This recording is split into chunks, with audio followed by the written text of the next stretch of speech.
Duulana irratti ka'ee walga'ii warra gamtuu eenyuun natti cufaree karraa ati naaf bantu dachee kee gaata malee kan baatota tarsa'a ati jennaan Yesuus ani galma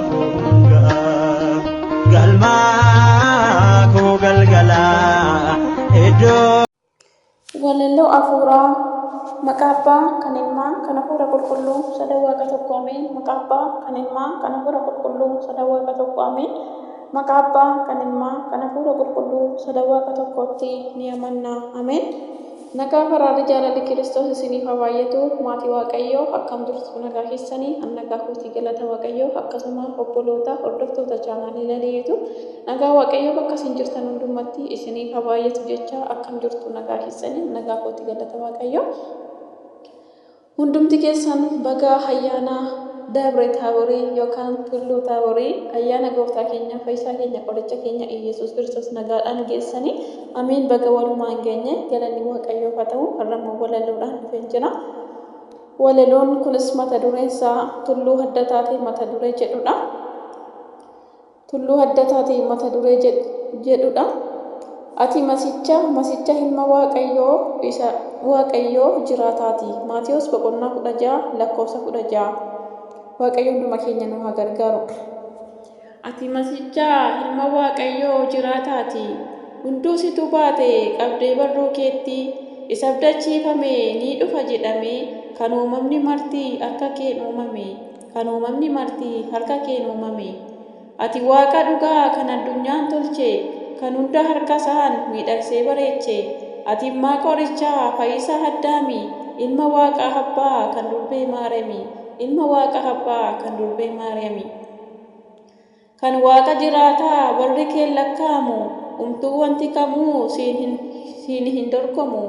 Waaqa Eeliyaasii kan bokkaa siif roobsu Waaqa Museetisaa kan mannaa roobsisu. Abbaa isaatiin qixaa hin qabu dorgomaa addunyaan martinuu harka isaatti argama.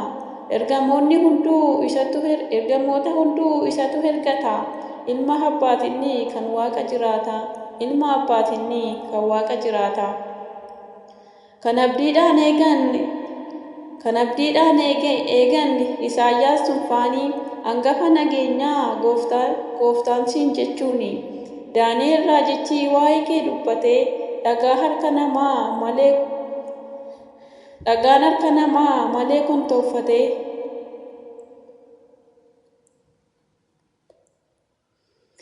kattaa bishaan baasuu bishaan isa jireenyaa Iyesuus Kiristoos nuufis Waaqa keenya. Inni Yihuudoonni eegan abdiin Abrahaami. Iyesuus qofadha eebbi lafaaf samii. Iyesuus qofadha eebbi samiif lafaa. Jedhaniis Yihuudoonni Iyesuus raajiidha. Kiristoos mootiidha. Waaqa raajotaadha.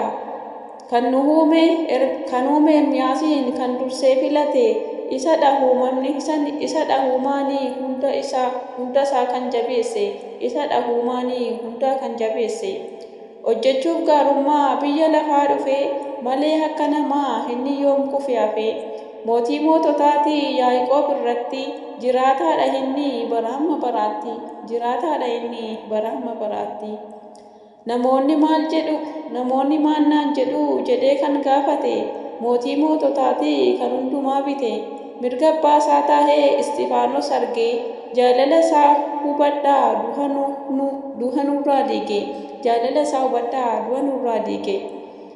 Kun jedhan Eeliyaas kun isaanii Musee. Phexros garuu ni hime waan Waaqni isaaf ibse. Ati immaa Masiidhaa ilma Waaqa jiraataa. Uumamni martinuu barruu kee eeggata. Ilshaadaa isadha Waaqni abboota keenyaa. Alfaaf Omeegaadha fayyisaan addunyaa. Ilma Waaqayyooti abbaaf inni tokko ofiisaaf rakkatee nu oolchate rakkoo. Addunyaan martinuu Yihuudoonni illee karaa kee baranii fahinni hin jiru karaa keessi malee. Warri shakkitootaas kabaja isaa hubadhaa. Ismaa'eelotaas isatti amanadhaa. Warri Ismaa'eelotaas isatti amanadhaa. Amiin galanni Waaqayyoof deessuu haadha isaa. Ulfaataa fannoo isaaf haa ta'u hanga bara baraatti amiin. Waaqa moonaatti nu geggeesse nu gorsee nu barsiise maqaa Waaqayyoo kan ulfaatee kan galatoome nuuf haa ta'u. Arras qorumsaa fi dhiphina keessaa kan jirru biyya keenya Itoophiyaa.